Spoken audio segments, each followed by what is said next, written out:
Today, this month is, everyone know what this month's called in Hebrew? Sivan. The month's called Sivan. And the tribe, the tribe that this is associated with is the tribe of Zevulun. Can you say that? Zevulun? Zevulun? Zevulun? Exactly.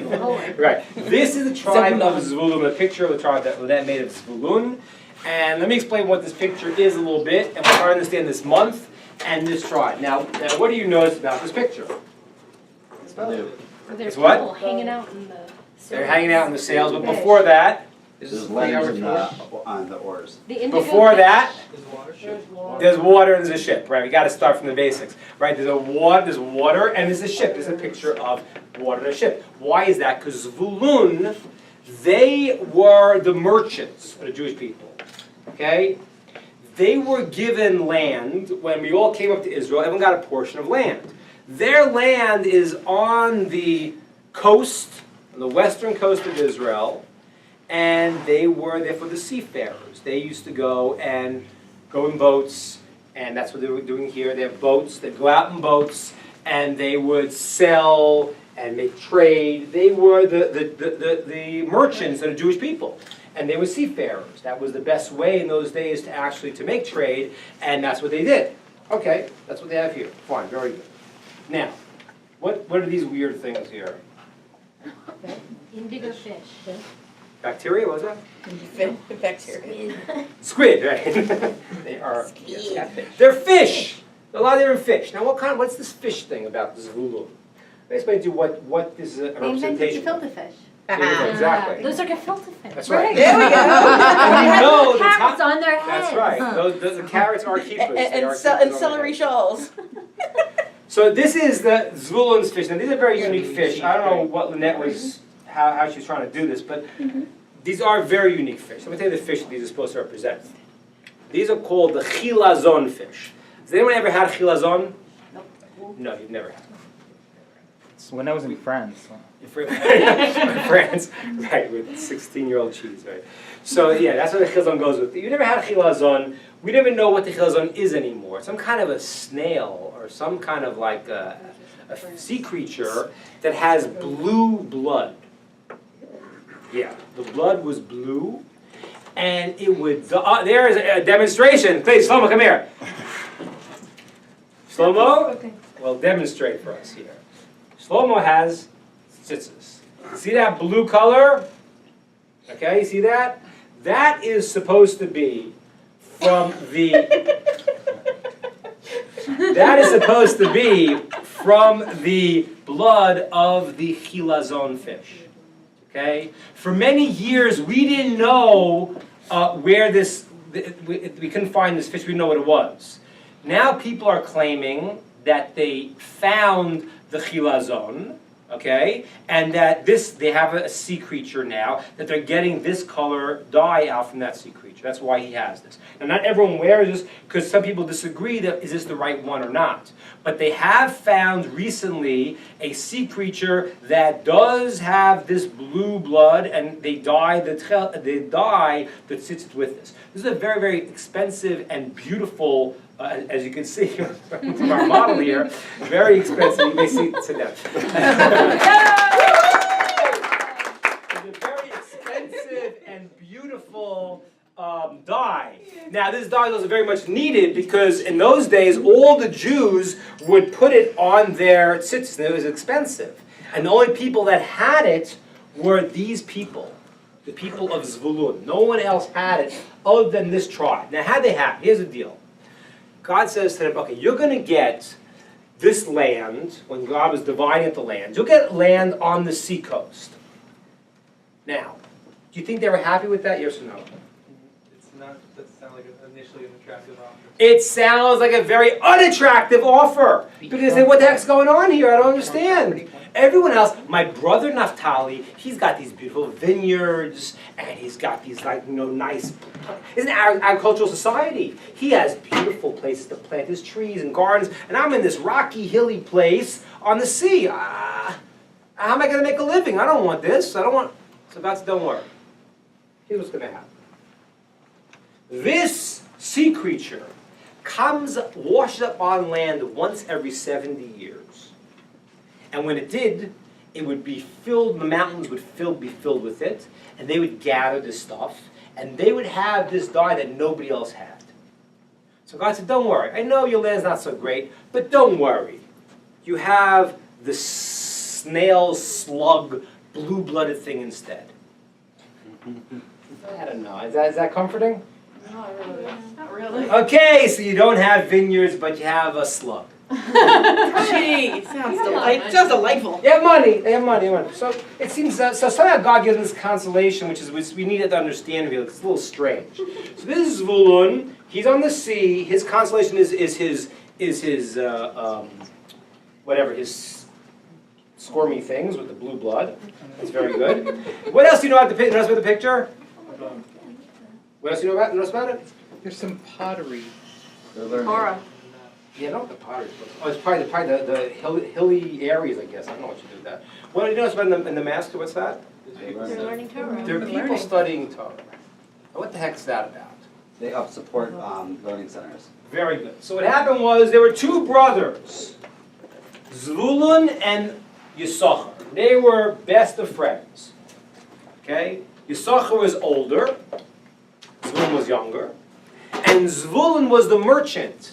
And he would support his younger brother, his older brother Yisachar. He'd support him. Why would he support him? Because they had a deal. They had a partnership. One said, okay, Zevulun said, I'll go out in the sea, I'll make money, I'll give it to you. You study Torah because you're a genius, and you're a scholar, and you're an amazing kind of guy. You learn that, and then I will share with you your reward. And that was the deal. And they did that. And honestly, people do it to this day, There are people who do that. They actually write a contract called the Yisachar and Zevulun contract, where a person who may be a businessman and can't spend that much time in the spiritual pursuits, he values it so much that he supports someone else to do it, and they become partners in it. And that's a really illegal thing to do. Now, there's a condition to this.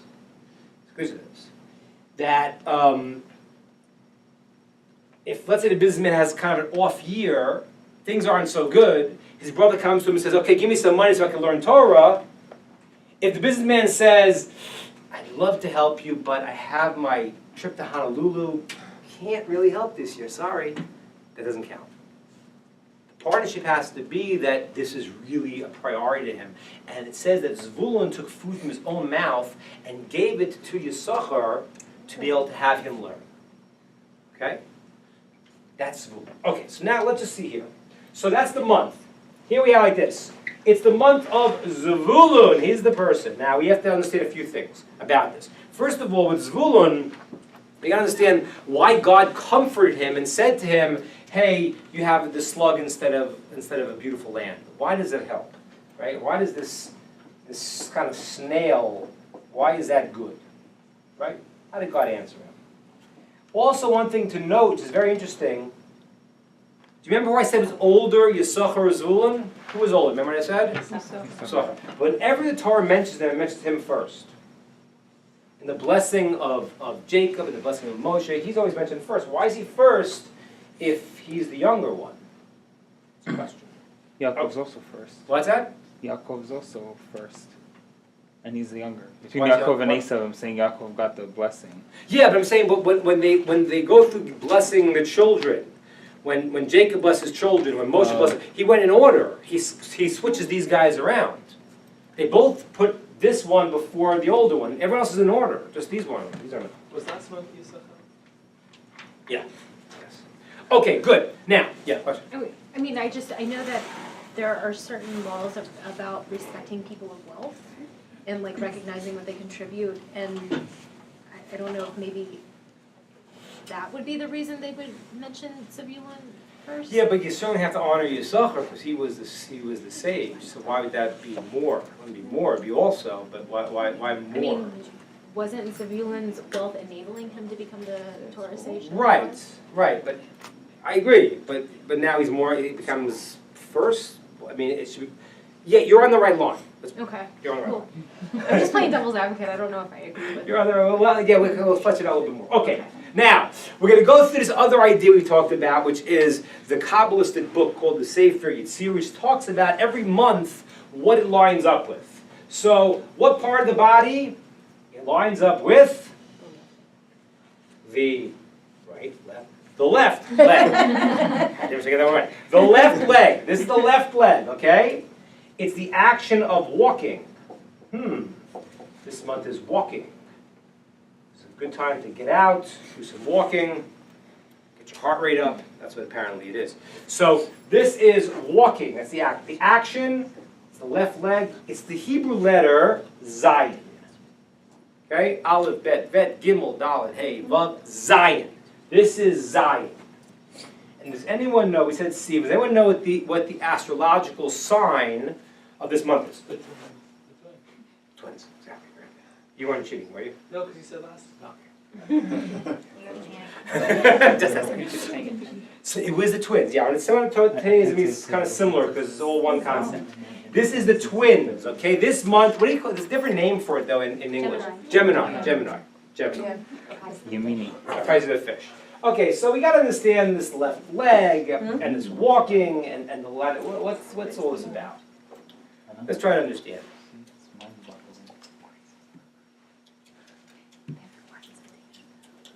First, I want to read to you a verse. I want to read to you a verse in the Torah that talks about this month. Okay. By the way, what happened special in this month? The Jews got the Torah. That's pretty special. That's when we received the Bible. We got the Torah. It's this month. Now, when the Jews came to Mount Sinai, the verse says, in the third month. Okay, so this is the third month. This is going to be for you, Lynn. In the third month, it says, on this day, the first of the third, and this day, the word zet in Hebrew, zet. And this day, they came, the children of Israel, to Mount Sinai, and they encamped there as one. Okay, that's essentially what the verse says. The third month, on this day, they came, the children of Israel, to Mount Sinai, and they encamped as one. Okay, this is a crucial verse to understand the whole story of this month. And I'm going to tie it together for you at the end, show you this whole verse. Let's go in a second and try to understand this.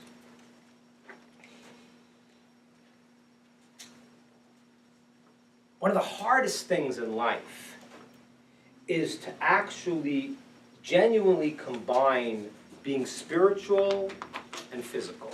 It's really, really hard. Okay? That's why we talked about it before. In most religions, the approach is, how do you become spiritual? You separate. You go to the mountain, you meditate, you sit there for hours, don't talk to anybody. Right? Don't speak for months. People do that. Don't interact with the physical world. Why do they say that? Because they say once you involve the physical world, they don't know how to deal with it. Right? That's why even in Christianity, a lot of the Christians will say they have a priest who's celibate. So the idea is, in Catholicism, he is the ideal. I can't do that, but he's doing it for me. He's separating from the physical. And it's very hard to actually be physical in the physical world and be spiritual. And we have it all the time. Every day in our lives, we kind of have this battle between like, man, I'm not really doing anything spiritual. I don't know if I do anything spiritual. I'm involved in the physical. And then, what do I got to do to be spiritual? I got to go meditate in the mountain? What do I do? How do I combine these two things? That really is a crucial issue in this world. This issue is so important. It's so important that really the purpose of this world was to create a physical place where God's presence would be felt clearly. As a matter of fact, it says that when God created the world, people were so negative that God's presence left the world, and we don't feel it.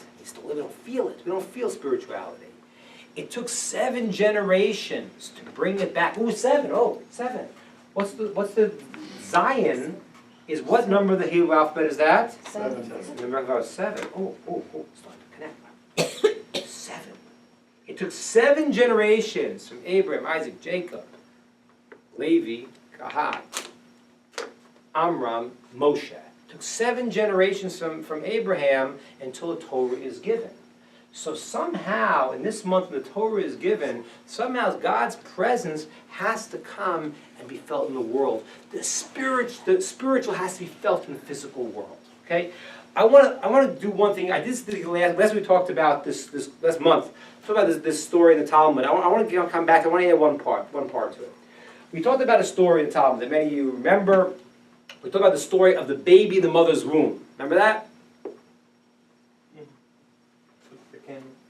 Campbell, right. Anyone else remember that story? Last month, wasn't it? Wait, when was this? It was last month. The last spaghetti hour we had. I thought about the story of the baby, the mother's womb. And we said there that the story is the baby's the mother's womb, and there's a candle, the angel's teaching the baby the whole Torah, he's teaching him everything, and the baby on the fetus sees everything, and then what happens is it's time to be born, and we said that the angel hits the baby on the mouth, and he forgets everything. Did I do that last month? I did that, right? Okay. Right? So that's a very famous story. We explained last month what that is, okay? Just to review those who aren't here, we said that the baby, before he's born, the body and soul are not connected, right? Because the soul is not connected to the body. The soul is not bound by time and space. So the baby could see one end of the earth to the other, could understand the whole Torah, because it's not a baby yet, it's a soul. When the soul and body are connected, the baby is hit in the mouth, means it's given the power of speech. The baby can now talk. When it gets older, not now, of course, but when it gets older, it can talk. And that means the body and soul are combined, they forget the whole Torah. So the question we asked last time is, so why bother? Why go and teach the baby the whole Torah if he's going to forget? What'd you gain out of that? What do we say? Anyone have any ideas? It shouldn't be foreign. Shouldn't be foreign. Shouldn't be foreign. Like when you hear something, and we said last time, when you hear something that you feel is true, you kind of, how do you know it's true? It just feels right. It's someplace inside of you. Okay? I want to add one more part to that. Light bulb went on, George? Yeah. Share. So I saw it go on. It was like, so it's not foreign, but at the same time we still have to work to get it, and we have to earn it. That's right. Exactly. And I want to add one more step to this. What this means is that to really understand that, it's kind of like God has to come and put an imprint on you. It's got to put like a real spiritual part to you, and then when it disappears, there's something inside you that's still there. It's like that spiritual residue, the spiritual imprint is there, and now you want to search for it throughout your life. But if it didn't start that way, you wouldn't have that. So first, there's an imprint of this, wow, I got everything, and it disappears, and you're like, what was that? What was that? And you're searching for it. And now when you create it, you earn it. Exactly right, Joey. Very good. Now, for that? Okay. So now, let's understand.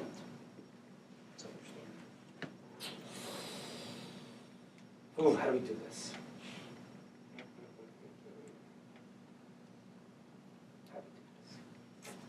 Okay, time we did last week, like this. This month is with the left leg. The month when we get out of Egypt, Nisan, can you guess what body part that's with? The right leg. The right leg.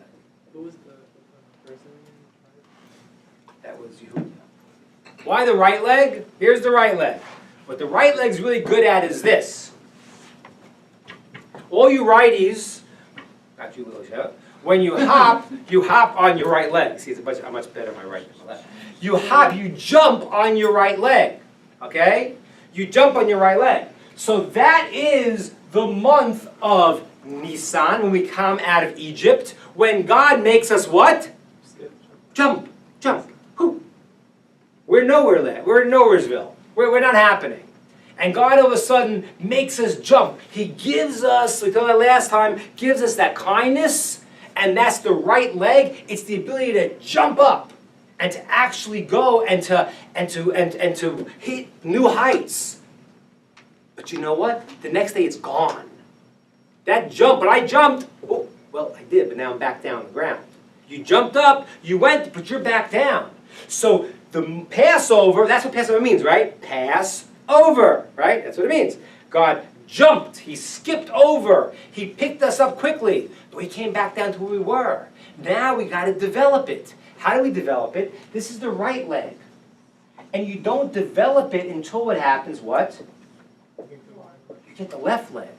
See, the right leg is great, it lets you jump. But when you have the right leg and now the left leg, what can you do? You can walk. You can move. You can do everything. You can start to grow. You can change. Wait, what? You can bike. You can bike too. That's right. And that's another text says And that turn it was yourself around. biking. One the new improved version says that it was this month was the biking month. So that is right. It gives you the ability to walk, and walking means growth. Right? I told you before. Why do we pray with our legs together? That's the angels. The angels have one leg. They stand together. They can't move. We have two legs. Two legs means you can grow, you could change, you can move. Fantastic. Now, does anyone know the letter of that month of Nisan? Does anyone remember what it was created with? It was created with the letter Hey. Hey. Now, if you take this letter and this letter, it spells the word Zeh, this. This. Okay, what does that do for me? Watch this. See it over here also? Same word. You see that word there? The third month. Layla, let's do it. The third month. Why the third month? This is the third month of the year. Everything is 3. Right? Jews love 3. Everything is 3. Why? Because everything has a beginning, a middle, and an end. Right? Everything. And therefore, you as a person, you have, when you're in the mother's womb, you can't speak, you can't even think, but you can kick around, right? You have action. Then you get into the world and you start making mommy, daddy, you start making statements. You could speak. And then you get a little older, you could think, right? Everything in the world has 3 parts to become grown up and complete. Everything has a beginning and a middle and an end. It has a process of 3. And that 3 process is the process that makes it complete. And that's why it's an amazing concept. It's like this. It says when God created the world, what he did was the first month, the month of Nisan, the first month, he created with light. A lot of light. Okay? Light. And that's what Joey said before. Because that was God giving us a hand, helping us out. Here's light. You can make it. The next month was darkness. You don't like this one. Layla explained this to me last week. That's fine. Next one was darkness, right? Darkness, why? Because we said the next month, the last one, you had to work at it. You had to go work, and you had to attain it yourself. And then the third month is what? Now the completion. Now it is the twins. Twins, right? There's 2 of us. There's God and the Jewish people. There's us and our fellow man. We're people now. Beforehand, it's just light, darkness, and now there's people that can live in light and darkness. Watch this now. Let me show you how this all works together now. Now I'm going to explain this to you, and we're going to tie the whole thing together. I know it's a little bit messy so far, but I guarantee you, hang you one more second, I'll make it all make sense. This is what it means. The third month, this month, when we get the process of 3, the process of that inspiration, that imprint, and then we earn it, and then we become people, the light, darkness, and then we, the people, can actually use it. That's the third month. In this month, when it's the combination of the 2 months, right? These 2 months, one's Zion and one's Zayin. This month, Zeh. This month, where you now have the right leg and the left leg, you have the 2 sides. What did the people do? They came. They came. They walked. They came to Mount Sinai. You know who came? Israel. And that's why if you take the name Israel, in Hebrew, Yisrael, and you make the numerical value of it, can anyone do that for me? Let's see. Yud is 10. 10 plus 300 plus 200 plus 1 plus 30. Anyone do that? What is that? 10, what? 541. 541. Of course, it's obvious that if you take the numerical value of Israel, the Jewish people, and you take the numerical value of light and darkness, it's obvious, or v'choshech, it's obvious that'll be the same numerical value. Of course. Yeah, that's right. Aleph is 1. 6. 1 plus 6 plus 200 plus 6. Sorry, 6. Plus 8 plus 6 plus 6 plus 300 plus 20. All right, who's the math person? Come on. Come on, who's the math guy? It's the same thing, trust me, it's the same thing. I read the book. It's the same thing. It's light and darkness. Yisrael, the Jews. You saw the people in Israel are light and darkness. Why? Because that's when we become people. Before that, we're in the process of becoming an adult. We're like, we can do actions, we can say words, but till we can think, till we're a whole adult, till we can take light and darkness, we can live in the light and the darkness, we can bless on both of them and use them both. That's when we become Israel. So that is the third month. On this day, they were able to come. Israel, the Jewish people, light and darkness, and they were to encamp as one. Why? Because now they can have peace amongst themselves. Because now they were whole.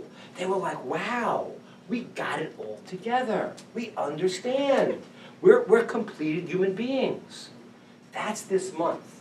Now, last thing to show you. Now, why is that Zevulun? Why is that? Hold on, picture. Where's this little picture? There it is. Why is that this? Why is that Zevulun? Let me explain an amazing thing. Zevulun, one more second. Zevulun, what did Zevulun say? Why did he complain? Why did he complain that he has, I don't have fields and I don't have whatever. Vineyards, thank you very much.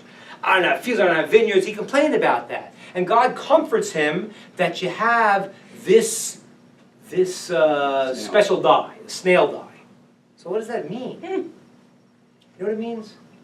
Zevulun wanted to be able to be a person on the earth. Earthman. I want to be able to work the land. And God said, you know what, Zevulun, you got a better job. Your job is that you're going to be able to be like the earth. You're going to have stuff in the physical world that is going to connect the spiritual world to the physical world. That's why, Shlomo, come up again. Let's look at here. That's why it says in the Talmud, when Shlomo has these things, it says, we look at it, and we see, it reminds us. It's not that kind of show, Shlomo, please. Please cover yourself. This color then reminds us of the sea, because the color of the sea like that. And then it reminds us of the sky. And then it reminds us of God's throne. That's a very weird process. Why didn't it just say, this thing reminds us of God's throne? Why do I got to go through the whole steps? The answer is very simple. Because it's going from the earth, connecting us back up to the spiritual world. And that's why Zevulun is said first. You know why he said first?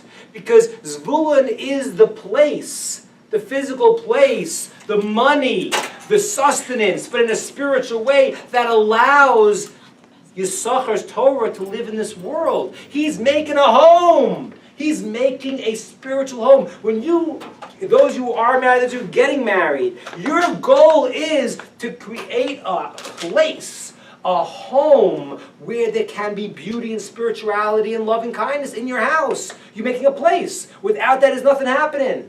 That's why there's no blessing otherwise. There's no blessing. The blessing comes once you have that wholeness. The twins. You make a house. You make a place. You make a physical vessel that can contain that blessing. That is what Zevulun does. And that's why an amazing, amazing thing, if you actually look, the name Zevulun, you know what it means? It's incredible. Leah, his mother, named him Zevulun. He was the 6th child she had. And she knew prophetically the Jewish people were going to be 12. He said, now I made a home. Now I have a home because my husband knows that most of the tribes come from me. I've created a Beit Zevulun. I've created a dwelling place. This word Zevulun means that.